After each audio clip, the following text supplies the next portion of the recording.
Hello, beautiful people. Welcome to my channel. Welcome to my first ever vlog.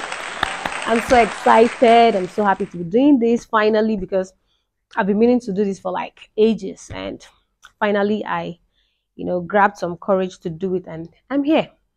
So my name is Mary Jane. I'm a mother of two beautiful kids. And this channel is basically about motherhood tips and some delicious recipes, just lifestyle and whatnot. We'll just see how it goes.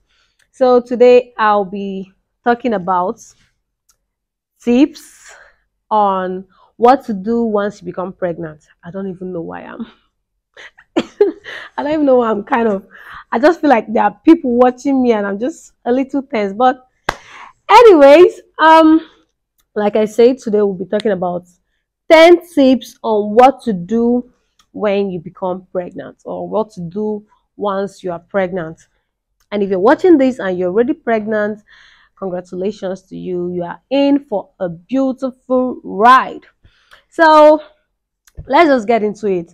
First of all, pregnancy is a beautiful thing. It's a beautiful experience. It's a life-altering experience, but it's beautiful. The joy that it brings can never be, over emphasized. So with that being said, so number one is always apply oil to yourself.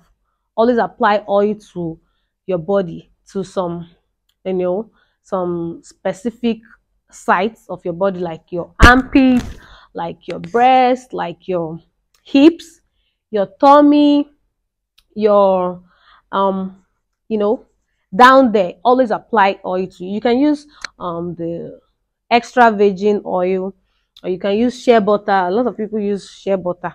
I think that works better. Some people use cocoa butter as well. So just always, maybe just go for shea butter. Actually, go for shea butter. Always apply it to your tummy, most especially, and your breasts. Very important. Just don't scratch, don't itch yourself. Like when you feel itchy, don't start scratching yourself, because I didn't scratch myself, but it still didn't save me. But then if you scratch yourself when you're pregnant, maybe when you feel um itchy, especially in your tummy, some people start, I've seen pregnant women like scratching like they want to tear open their tummy. That's very wrong. You won't even see the effect of doing that until when the baby is out, and then your tummy will just be there looking like so just avoid it. Very important. It will prevent stretch marks for you. I don't think it will completely prevent it, but to some very great extent it's going to reduce the possibility of you being um filled with stretch mark after childbirth. So it's very important. Stretch mark is actually hereditary. So if your mom has stretch marks, your people in your family all have stretch marks, the tendency of you equally having it is there. But then try to save yourself a little so you don't come out looking like a zebra at the end of the 9 months. So that's number one. Number two is antenatal classes. Very important. Very important. It's when you go to antenatal, you learn a lot. You learn a lot from the mothers there, from the nurses there, from the doctors, most especially from the mothers, because you might be having some little complaints about your pregnancy. Maybe your morning sickness is just over prolonged. You see some other women that share the same experience with you there, and they'll be able to give you some tips that probably the nurses don't even know about. That's one benefit of going to um antenatal classes. And also the drugs they give you there, always make sure you take it. Make sure you take your vitamins, the folic acid, the iron, the vitamin D, whatever they give you. Make sure you take it the way it should. Many people even take folic acid before pregnancy, like when you're already trying for pregnancy. A lot of people take folic acid and iron before. I think it's advisable to do that, but the greater percentage takes it when you are not pregnant. So once you're pregnant, don't miss it, especially that first 12 weeks. That's the first trimester, the first 3 months. It's very, very important. It's that because that's when your baby is developing some vital organs. And if you don't take it seriously at that stage, the baby might have some defects. So you really don't want to have a child with defects. So protect yourself, protect your unborn child, do the best you can, because sometimes you might forget. I tend to forget sometimes, but immediately I remember. I even go out with it. If I'm going out, I take my drugs with me, so I don't find myself in a situation where I'm like, oh, my drug is not here, it's at home. Or sometimes I traveled one time, I think, just a little travel from my place to somewhere else, and I didn't go with my drug. I just had to buy from um a pharmacy there, just that same drug I usually take. I just had to buy from, just to make sure I keep to it. It's not easy. It's not easy swallowing and swallowing drugs like that, but it's worth it. It's definitely worth it. So number three, sorry guys, I need to peep through my. I have a piece of paper where I wrote down my points because I can't cram everything. And for the record, please, I am not an expert. I am not a professional. So I'm just a young woman that is talking about her personal experience and other people's experience that I've come across. So I don't want anyone listening to me with judgy ears. I don't want someone listening to me and watching me like and be like, this is not how we used to do it. This is not the way. Please, I'm just sharing my experience. Don't, come on me with all your professional whatever. So, number three, guys, this is very, very important. Prevent constipation. Prevent constipation. How do you prevent anyway? Constipation is just when, waste or stool moves slowly through your digestive tract, and down to your anus. It moves slowly because you don't take a lot of water to aid that movement, to aid that passage. If you don't take a lot of water, you are, prone to having constipation. If you don't take a lot of fiber, you are just availing yourself. And this constipation thing is not really just for pregnant women. It's for everybody. Men, women, adults, children, for everybody. So you need to take a lot of water to prevent that, because once that thing starts happening, you could end up having hemorrhoids, and you don't want that. You don't need that, because it's really a very, very painful and uncomfortable, will I even call it sickness or be illness? It's very, very uncomfortable. Hemorrhoid is pie, that's another name for it. Those lumpy whatever around your anus and from inside out. I think it's gross talking about it, but you know what I'm saying. And it's very, very easy to affect pregnant women, especially during your third trimester, during the last 3 months. That's when the tendency of having that stuff is high. You don't need that. You don't need to, because some people, if your hemorrhoids are severe, you won't be able to sit down comfortably. Some people have severe itching, some people have bleeding from it. So you need to, save yourself that agony, because it could be very, very, very, very, very uncomfortable. And if you have it already, it's not a death sentence. It's probably going to go off with time. It's probably going to go off with time. And maybe at the end of your pregnancy, it will go off. You don't need to be so worried about it. Or you can talk to your doctor about it if your own is now becoming severe, if it's giving you too much pain. You understand? Or you can always have warm baths if you're having pain or itching. It reduces it. You can use ice, pack of ice there. It will help, to ease the pain and to lessen the swelling. So that's that for what? constipation, prevent constipation. I forgot to say something about the first point, the oiling yourself. Oiling yourself, oiling down there, if you're oiling that place, in case you're using vaginal delivery, it's going to be very, very smooth because that place won't be so stiff or whatever because you've been working on it. You've been working on it. And oiling the backside as well. Your it also prevents this hemorrhoid. This prevents it because that place is always, soft, making the passage of stool very easy. And you don't need to, if you are someone, whether you're a guy or a woman or whatever, if you are someone that is always trying to suppress that urge to use the toilet when you feel like using the toilet, and for some reason maybe you are in a public place or whatever, you suppress it, that is very, very bad.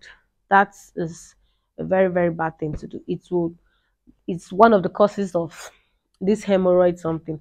And for the pregnant women whom I'm making this video for, you don't need that. Number 4, sleep a lot. Sleep a lot, guys. Sleep a lot, ladies. Sleep a lot. Sleep a lot now that you're pregnant, because once the baby comes, you will be lacking sleep. You can be rest assured of that. You can kiss sleep goodbye once the baby comes, because you have to be awake most times at night. You have to be awake from, maybe, I don't know, it's the baby that decides, not you. But just be rest assured that your sleep would mostly be tempered with, unless of course you don't want to be a nursing mom or whatever. But if you are a mom that wants to make out time for your baby, to nurture your baby the way you ought to, then you just know that sleep will be reduced. So a lot of rest. You need a lot of rest, for the child, for yourself, not to have, high blood pressure from different stress. You understand? So once you come back from work, or maybe if you're a stay-home mom, once you're done with the little things you're doing at home, always make out there should be time for rest. There should be time for rest. Resting in pregnancy prevents a lot of things. It prevents a lot of complications. Always resting. It prevents miscarriage. It prevents, the list goes on and on and on. Just always make out time to rest and take a lot of water. Take a lot of water. I know you've heard this before. So many people be like, drink water. Taking water is very, very, very, very important. It's very, very important. It will help prevent a lot. It will help. It will keep you hydrated. It will help reduce this constipation thing I talked about. It will even make you glow as a pregnant woman, because you are, always refreshed. You're not taking you're not taking water in little amounts. Take as much as probably 8 glasses of water a day.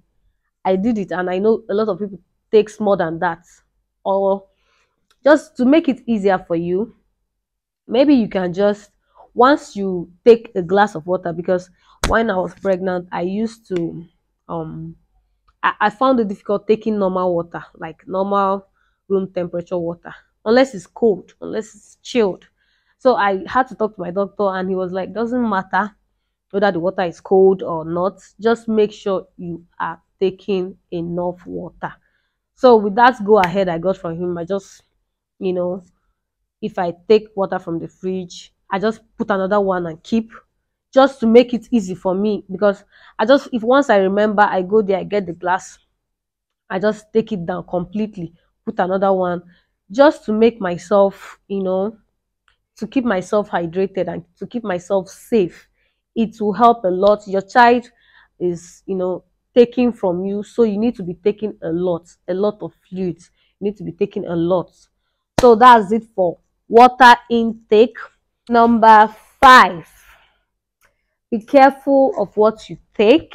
Careful of what you take. Don't take don't self-medicate yourself.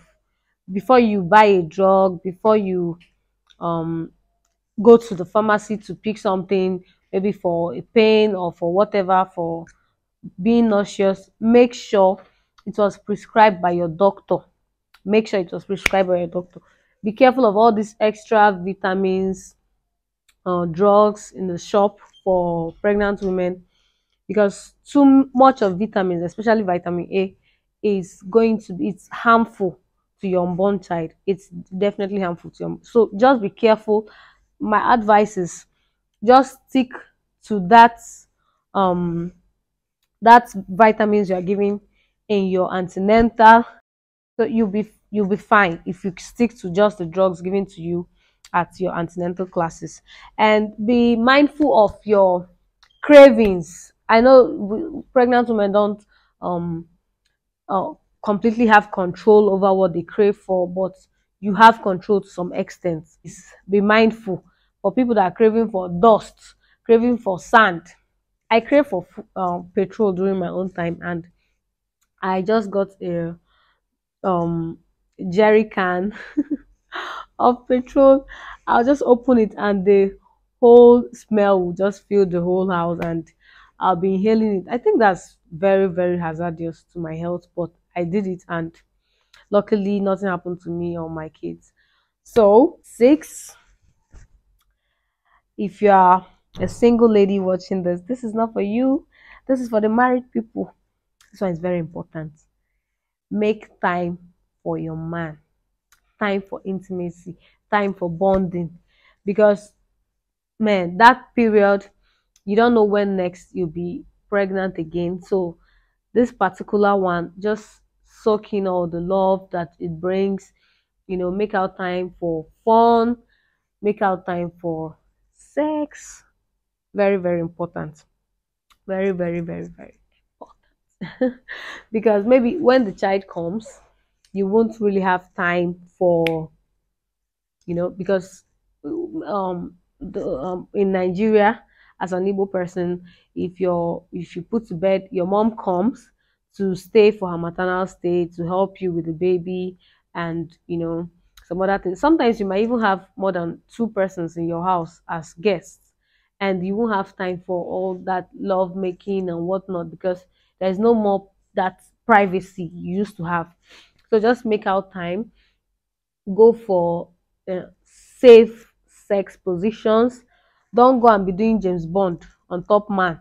Be careful. Don't be look for You should look it up, look for safe sex positions for pregnant women and stick to it. Make your pregnant period fun. Be Have fun. Wear sexy stuff. Though it's not always easy to look sexy with your big tummy, but you need to don't let pregnancy slow down your game. You need to keep, you know just get some lovely nights where just to just keep that spice, keep the fire burning. Don't turn into something else because you are pregnant. Don't start tying wrapper or start doing whatever. What I don't even own a wrapper in my house. So just look for something and look good for your man. Don't let pregnancy turn you to a a village woman. You're not the first person to become pregnant. I beg. Spice it up. Seven. This one is very, very important for my women that are heavy on the upper side. If you know you are busty, please, even if you're not that busty, get a nursing bra. Get a nursing bra. It's very, very necessary, because once that pregnancy hormones starts building up, and secreting all those glands, you start having that milk, whatever, in your upper side, and at some point your breast is just filled up. If you touch it, it's even painful. It's just like it's tight or something. So that time you won't feel really comfortable using a bra, but that is when you need it the most. Because before I got married, I know how that place was. But then after childbirth and after breastfeeding, it didn't remain the same. Look for something, a bra that is going to pack the whole thing up. Don't Look for the one that that the hand is loose. You don't need it. You don't need it because it might just give you stretch marks, especially if you're not oiling that place with shea butter or whatever before. Stretch marks might come. That's it. It's very, very important. Nursing bra. If you do not have one, you need to get one now. 8. Very, very important. I know you've heard it everywhere before, but I'm still going to say it again. Avoid alcohol. Avoid smoking. If you're a chronic smoker or an alcoholic, please, it's just a period of 9 months. Do it. If you don't like yourself so much, do it for your child, because alcohol has a whole lot, alcohol and smoking has a whole lot of, you know, damage to render to the unborn child. A lot. It can lead to a lot of, excuse me, it can lead to a lot of things. It can lead to miscarriage. It can lead to having premature labor. You can have your baby stillborn. That's, your baby will be dead before, you know, you give birth to the child. And then so many things. You can have tissue damage in some vital organs like your lungs, the lungs of the child, and the brain. So many things. You can have a lot of defects, some developmental and mental, even physical disabilities can, you know, be as come out from you taking excess alcohol and smoking a lot. Smoking is definitely going to have something to do with the lungs of the child. There's this mystery. So many people, you see so many people take alcohol and take smoke, take shisha, take whatever, take hot drinks, and they are pregnant, and then they give birth. The the defect is not seen immediately. The child is born. Maybe it's when the child is growing, you start noticing some issues, and sometimes you probably, the child might not have any issue.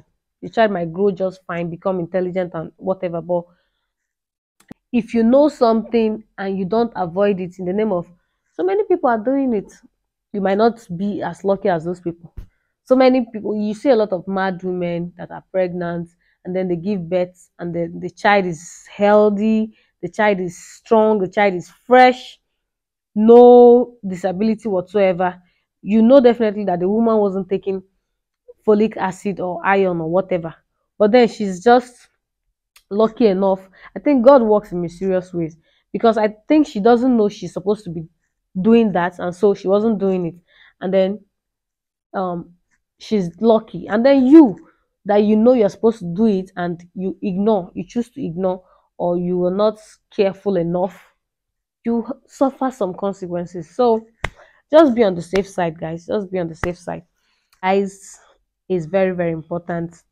Do a lot of exercises, do a lot of safe exercises. Don't be doing exercises meant for professional athletes. Be mindful. You check, do research, you ask your doctors, you can ask some other women the kind of exercises to do. I won't be able to show you because I don't want this video to be too lengthy. And even if I don't want it to be too late, I can't start showing you exercise in this video. Just check it, look it up, and you know, find out what pregnant women do for exercise, and do it as well. Do it as well for your child, for your own well-being, you know. So do that. I've said about, talked about taking fruits while you're exercising. Take a lot of fruits, take a lot of fiber, take a lot of calcium. You can get that fiber from fruits like avocado. You can get it from apples, carrots, a lot of vegetables can give you that fiber. Take calcium. Take a lot of calcium. You need strong bones just as much as your unborn child. Apart from the one, because they give calcium in antenatal, I think, yeah, they do. Apart from that one, you should take you can get it from vegetables like okra, like broccoli. You can get it from milk, which is a very good source of calcium. You can get it from milk, you can get it from yogurt, soy milk, even orange juice. Orange juice is also a very, very good source of calcium. So if you're taking all this, I bet you'll be fine. Instead of taking some drugs to boost vitamins or whatever, you can just, like, some people buy omega 3 and whatever. You can take fish instead. Like, always look for healthy substitutes instead of going for drugs. Always look for healthy substitutes instead of buying drug that you can get um a particular vitamin for.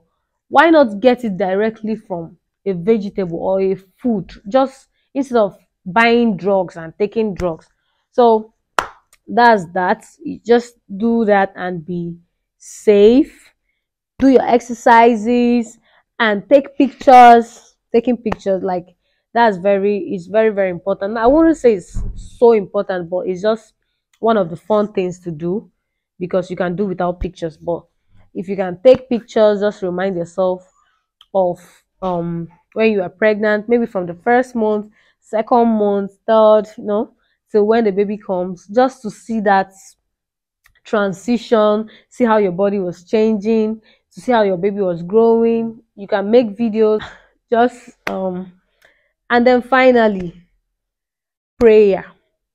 Prayer is the key. Prayer works. Prayer is very, very important.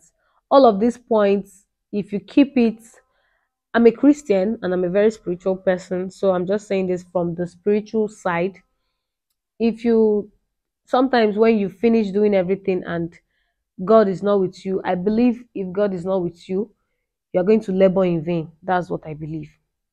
You take your drugs, you do everything, do whatever it is that is required, and then God is not actually with you in the labor room or in the theater or wherever, just before during your child delivery. It's, I don't know, if this is just me being spiritual, that, but if you're not a spiritual person, do whatever works for you. If you're not a prayer person, you can do your stuff and you still be fine. I'm just saying this because this is my personal experience, like I said earlier, and I'm just, teaching you what I believe in. And I'm so happy. This video, if you've watched this video to this point, I love you so much. Thank you so much for watching to this point.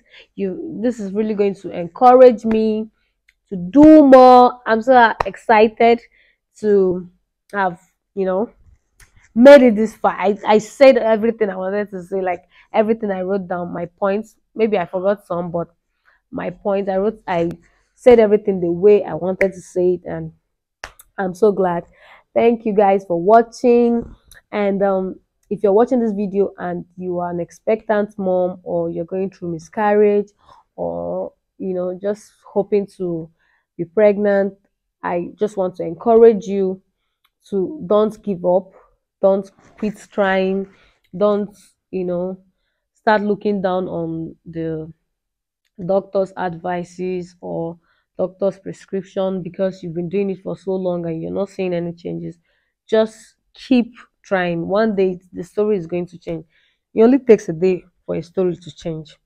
I love you so much. Thank you guys for watching. Please, please, please write a comment. Tell me, because I know there are a lot of tips that I don't know. There's a lot of things I didn't say that a lot of you would know. So you can enlighten us in the comment section. Tell me what you think about this video. Like this video, please.